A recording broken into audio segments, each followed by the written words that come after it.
आज का हमारा टॉपिक है Mary Lyon concept and Barr body.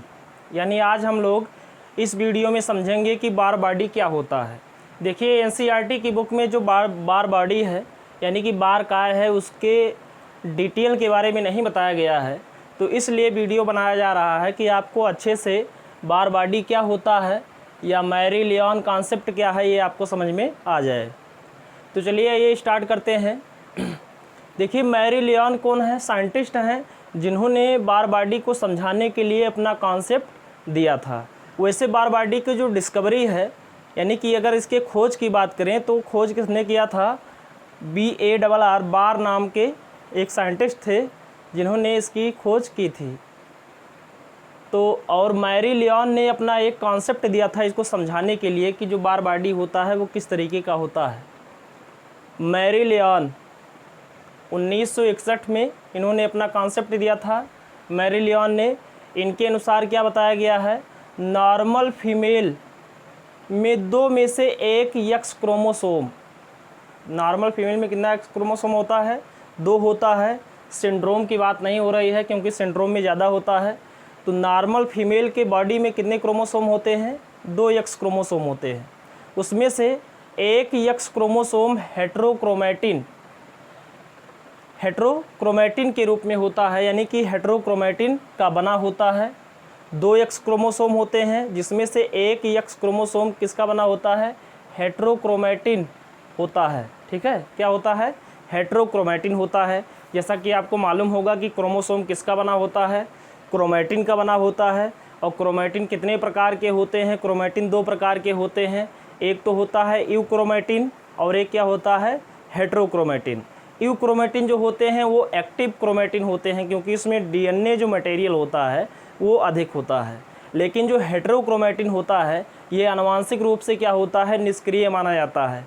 तो 1 एक्स क्रोमोसोम किसका है? यूक्रोमैटिन का है और 1 एक्स क्रोमोसोम क्या होता है? हेट्रोक्रोमैटिन का बना होता है। ठीक है, योम बार बॉडी के रूप में दिखाई पड़ता है। किस रूप में दिखाई पड़ता है? बार काय या बार बॉडी के रूप में दिखाई पड़ता है। 2 में से 1 एक्स क्रोमोसोम, ठीक है, 2 में से 1 एक्स क्रोमोसोम का इनएक्टिव होना ही क्या है? मैरी लियोन कॉन्सेप्ट है। इन्होंने क्या बताया कि 2 में से फीमेल बॉडी में 2 क्रोमोसोम में से 1 क्रोमोसोम क्या होता है? आनुवांशिक रूप से इनएक्टिव होता है और उसका इनएक्टिव होना ही क्या है? Dosage compensation. ठीक है, इसको आप मैरी लियोन कॉन्सेप्ट या इसको एक और नाम दिया गया है डोजेज कॉम्पेंसेशन। ठीक है, कॉम्पिटिटिव एग्जाम में इसको लेकर क्वेश्चन पूछा जाता है कि डोजेज कॉम्पेंसेशन क्या है। ठीक है, तो आपको मालूम होना चाहिए कि एक क्रोमोसोम का इनएक्टिव होना ही क्या कहलाता है? डोजेज कॉम्पेंसेशन कहलाता है। बार बॉडी की खोज किसने किया था? बार ने किया था। और ये बार बॉडी होता कहाँ है एक्चुअली सेल के अंदर? तो बार बॉडी जो होता है ये न्यूक्लियर मेम्ब्रेन से चिपका रहता है। ठीक है, बार बॉडी किससे चिपका रहता है? न्यूक्लियर जो मेम्ब्रेन होती है, केंद्रक जो झिल्ली होती है उसकी झिल्ली से ये चिपके होते हैं। ठीक है, और बार बॉडी का जो डायामीटर होता है वो कितना होता है? 1 माइक्रोमीटर का होता है। यहाँ पर एक टर्म लिखा गया है फ्यूलजेन। क्या लिखा गया? फ्यूलजेन। ये फ्यूलजेन क्या है? एक अभिरंजक है। ठीक है, फ्यूलजेन क्या है? एक अभिरंजक है जिसके द्वारा हम बार काय को अभिरंजित कर सकते हैं और उसको देख सकते हैं। तो अगर आपसे क्वेश्चन पूछा जाए कि बार काय को अभिरंजित करने के लिए किसका उपयोग किया जाता है, तो आपका आंसर होगा फ्यूलजेन। फ्यूलजेन के द्वारा इसको स्टेन किया जाता है। आइए अब स्टार्ट करते हैं हम जेनेटिक डिसऑर्डर यानी कि आनुवांशिक विकार के बारे में समझते हैं।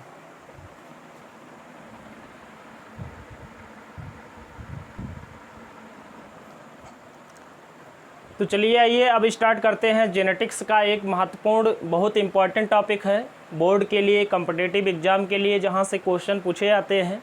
और वो टॉपिक क्या है? Sex linked inheritance in human, यानी मानव में लिंग संलग्न लक्षणों की वंशागत। इसके अलावा इसको हम क्या कहते हैं? जेनेटिक डिसऑर्डर कहते हैं। क्या बोलते हैं? जेनेटिक डिसऑर्डर, आनुवांशिक विकार हिंदी में बोलते हैं। और जेनेटिक डिसऑर्डर जो होते हैं ये 2 टाइप्स के होते हैं। एक मेंडेलियन डिसऑर्डर होता है और एक क्रोमोसोमल डिसऑर्डर होता है। मेंडेलियन डिसऑर्डर का मतलब क्या होता है? मेंडेलियन डिसऑर्डर का मतलब ये होता है कि ऐसे जेनेटिक डिसऑर्डर जो मेंडल्स के नियमानुसार वंशागति होती है उनकी, तो उसको हम मेंडेलियन डिसऑर्डर कहते हैं।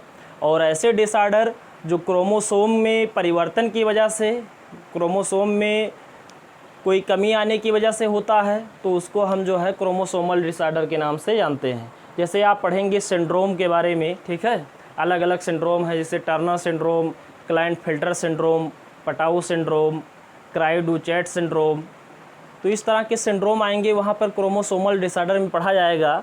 आज का हमारा टॉपिक है sex linked inheritance in human, और उसका एक एग्जाम्पल हमने लिया है आज। वो क्या है? कलर ब्लाइंडनेस, यानी कि वर्णधानता। वर्ण के लिए ह्यूमन में क्या हो जाती है? अंधता हो जाती है। तो कलर ब्लाइंडनेस क्या होता है, कैसे होता है, ये चीज़ें हम समझेंगे, ठीक है। सबसे पहले आप ये जानिए कि जो ये कलर ब्लाइंडनेस है, कलर ब्लाइंडनेस को और किन किन नामों से जानते हैं। तो यहाँ पर देखिए लिखा गया है कॉमन नेम, यानी इसके और क्या क्या नाम है। तो कलर ब्लाइंडनेस को हम जो है रेड ग्रेन ब्लाइंडनेस भी कहते हैं। क्या कहते हैं? रेड ग्रेन ब्लाइंडनेस, यानी कि लाल हरा अंधापन, ठीक है। मोस्टली जो ब्लाइंडनेस होती है वो किसके लिए होती है? रेड और ग्रीन के लिए होती है। तो इसीलिए हम इसको क्या बोलते हैं? रेड ग्रीन ब्लाइंडनेस के नाम से जानते हैं, या इसको डाल्टोनिज्म भी कहते हैं, ठीक है। कलर ब्लाइंडनेस को हम क्या बोलते हैं? डाल्टोनिज्म, या इसको प्रोटॉन दोष या प्रोटॉन डिफेक्ट बोलते हैं, ठीक है। प्रोटॉन दोष या प्रोटॉन डिफेक्ट के नाम से जानते हैं। और यहाँ पर देखिए लिखा गया है CVD, ठीक है। CVD का मतलब क्या है? Colour vision deficiency. C का मतलब क्या है? कलर, V का मतलब क्या है? विजन, और D का मतलब क्या है? Deficiency, colour vision deficiency. तो इसको हम कलर विजन डिफिशियंसी के नाम से भी जानते हैं। अगर हम डिस्कवरी की बात करें कि इसकी खोज किसने किया था, तो आपको नाम याद रखना है कि हॉर्नर ने सबसे पहले कलर ब्लाइंडनेस की खोज की थी 1876 में, ठीक है। कब किया था? 1876। अब आपको मालूम होना चाहिए कि जो ह्यूमन आई का रेटिना होता है, उस रेटिना में दो चीज़ें होती हैं। एक क्या होते हैं? रॉड्स होते हैं, और एक क्या होते हैं? कोन्स। कोन्स जो होते हैं वो दिन में देखने में, डे टाइम में देखने में मदद करते हैं, और रॉड्स जो होते हैं वो रात में देखने में मदद करते हैं। तो कलर ब्लाइंडनेस कब होता है? जब कोन्स के सेल्स जो होते हैं, कोन्स को हिंदी में क्या कहते हैं? शंकु कहते हैं। शंकु के जो सेल होते हैं उसमें कोई फॉल्ट आ जाता है, कोई दोष हो जाता है, तो इस तरह की बीमारियां जो है हो जाती हैं। एक चीज़ और आपको ध्यान में रखना है कि कलर ब्लाइंडनेस के जो जीन होते हैं, ठीक है, मतलब इसको उत्पन्न करने वाले जीन होते हैं वो रेसेसिव जीन होते हैं, ठीक है। क्या होते हैं? अप्रभावी कारक होते हैं। अब यहाँ पर देखिए कुछ पॉइंट दिए गए हैं। Colour blindness is caused due to faulty cones, ठीक है। कलर ब्लाइंडनेस कब होता है? जब रेटिना में फॉल्टी कोन्स उपस्थित होते हैं। फॉल्टी कोन्स का मतलब क्या है? कि दोषयुक्त शंकु, ठीक है, दोषयुक्त शंकु इन रेटिना, ठीक है। रेटिना में 3 types of cones cell present. Retina में 3 प्रकार के क्या होते हैं? कोन सेल्स प्रेजेंट होते हैं, जो अलग अलग लाइट के लिए क्या होते हैं? सेंसिटिव होते हैं। Each types has different sensitivity to light.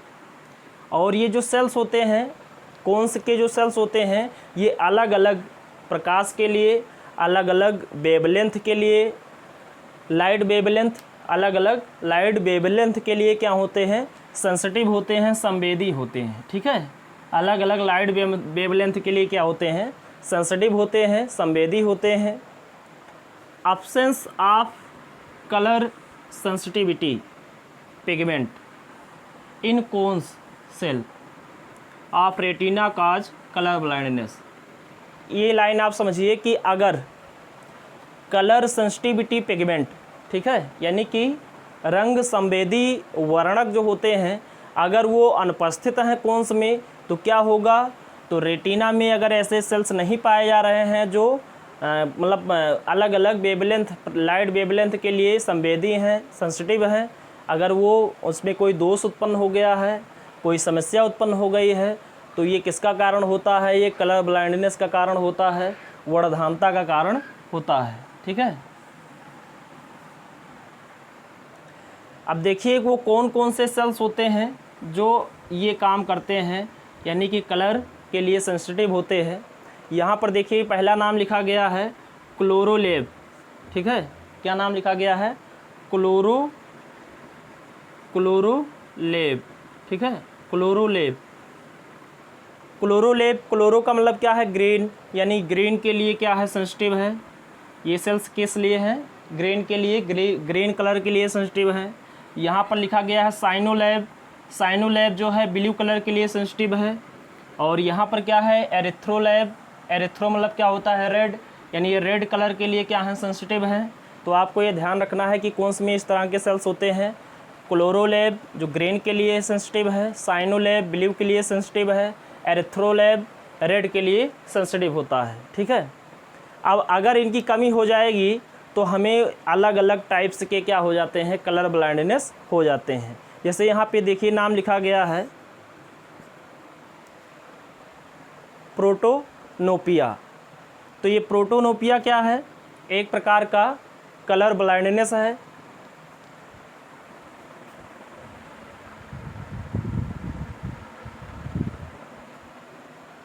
प्रोटोनोपिया एक प्रकार का क्या है?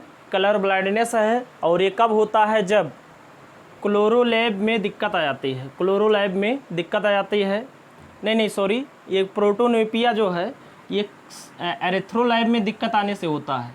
यानी कि एरिथ्रोलेब जो सेल्स हैं जो रेड के लिए क्या हैं? सेंसिटिव हैं, उनकी कमी होने पर क्या हो जाता है? प्रोटोनोपिया हो जाता है। ड्यूट्रोनोपिया ये किसके लिए सेंसिटिव होता है? मतलब इसमें क्या कमी होती है? ड्यूट्रोनोपिया में अगर क्लोरोलेब, ठीक है, यानी कि ग्रीन पिगमेंट की कमी है तो जो कलर ब्लाइंडनेस होता है वो क्या हो जाता है? ड्यूट्रोनोपिया हो जाता है। ग्रीन पिगमेंट की कमी से क्या हो जाता है? ड्यूट्रोनोपिया हो जाता है। रेड पिगमेंट की कमी से क्या हो जाता है? प्रोटोनोपिया हो जाता है। और यहाँ पर लिखा गया है ट्राइटोनोपिया। तो ये किसकी कमी से होता है? ये ब्लू पिगमेंट की कमी से होता है, ट्राइटोनोपिया। तो अगर आपसे पूछा जाता है कि कलर ब्लाइंडनेस जो होती है कितने टाइप्स की होती है? 3 टाइप्स की, प्रोटोनोपिया, ड्यूट्रोनोपिया और ट्राइटोनोपिया। प्रोटोनोपिया रेड पिगमेंट की कमी से होता है, ड्यूट्रोनोपिया ग्रीन पिगमेंट की कमी से होता है, ट्राइटोनोपिया ब्लू पिगमेंट की कमी से होता है। चलिए आइए अब यहाँ समझते हैं कि अगर XX केवल XX क्रोमोसोम है, जीनोटाइप है ह्यूमन पॉपुलेशन में, तो वो फीमेल क्या होगी? Normal female. Normal female. XY है तो ये नॉर्मल क्या होगा? मेल होगा। ठीक है, XY है तो ये क्या होगा? Normal male. Normal male. और अगर यहाँ पर आप ध्यान से देखिए X पे क्या है? C है और एक X पे क्या है? C है। तो अगर दोनों X क्रोमोसोम के ऊपर C के जीन C पाया जा रहा है, सीन क्या है? कलर ब्लाइंडनेस का जीन है। तो ये क्या प्रदर्शित करेगा? कलर ब्लाइंड, यानी फीमेल जो होगी ये क्या होगी? कलर ब्लाइंडनेस से ग्रसित होगी, कलर ब्लाइंडनेस से ग्रसित होगी, कलर ब्लाइंड होगी। अगर इसके एक X क्रोमोसोम पर कलर ब्लाइंड का जीन पाया जा रहा है, दूसरे पर कोई जीन नहीं है, तो ये क्या हो जाएगी? फीमेल वाहक। क्या हो जाएगी? वाहक। कैरियर का मतलब वाहक, मादा, वाहक मादा। और अगर मेल में एक X क्रोमोसोम X क्रोमोसोम कितना होता है? सिंगल होता है। और अगर उस पर कलर ब्लाइंड का जीन पाया जा रहा है तो ये क्या हो जाएगा? कलर ब्लाइंड हो जाएगा। ठीक है, क्योंकि Y क्रोमोसोम पर कलर ब्लाइंडनेस के जो जीन होते हैं वो नहीं पाए जाते हैं। तो एक गुणसूत्र पर उपस्थित होने के कारण ही एक कलर ब्लाइंडनेस हो जाता है। तो यानी कि मेल क्या हो सकता है? मेल कलर ब्लाइंड हो सकता है, या तो फिर क्या होगा? नॉर्मल। लेकिन फीमेल में 3 कंडीशन होता है, नॉर्मल, कलर ब्लाइंड और इसके अलावा जो है कैरियर यानी कि वाहक। तो ये जो रोग है कलर ब्लाइंडनेस का जो रोग है ये मोस्टली कहाँ देखने को मिलता है? मेल में देखने को मिलता है। ठीक है, मेल में ये ज़्यादा प्रभावी होता है। पूरे विश्व में अगर हम बात करें पूरे विश्व में कितने लोग इससे प्रभावित हैं, तो 250 मिलियन लोग इससे प्रभावित हैं। ठीक है, कलर ब्लाइंडनेस से पूरे विश्व में 250 मिलियन लोग क्या हैं, प्रभावित हैं। अच्छा, इससे थोड़ा सा और समझिए कि कलर ब्लाइंडनेस अगर जिसको हो जाता है, यानी वर्णधानता जिसको हो जाती है, वो व्यक्ति डेकोरेटर, ठीक है, यानी सजावट में पार्टिसिपेट नहीं कर सकता है। वो ड्राइवर नहीं हो सकता है, क्योंकि ड्राइव करने के लिए क्या होना चाहिए, सिग्नल को पहचानने के लिए हमें आवश्यकता पड़ती है अलग अलग कलर के सिग्नल लाइट को पहचानने के लिए। तो अगर आप ब्लाइंडनेस से ग्रसित हैं, कलर ब्लाइंडनेस से ग्रसित हैं, तो ऐसा कहीं काम नहीं कर पाएंगे, इसलिए उस व्यक्ति का डीएल वगैरह नहीं बन सकता है, ठीक है। डीएल यानी कि ड्राइवरी लाइसेंस का वो पात्र नहीं होगा। तो ड्राइवर, डेकोरेटर, यानी जो कलर से संबंधित जो भी चीज़ें होती हैं उसमें वो व्यक्ति पार्टिसिपेट नहीं कर सकता है। तो ये आज का हमारा वीडियो आधारित था कलर ब्लाइंडनेस पर। इसके बाद के वीडियो में आप पढ़ेंगे हीमोफीलिया, कि हीमोफीलिया क्या होता है, किस प्रकार से हीमोफीलिया की वंशागति होती है, किस प्रकार से रानी विक्टोरिया में उसे देखा गया था, कौन से साइंटिस्ट ने उसकी खोज की थी, ये सभी चीज़ें आपको बताई जाएंगी।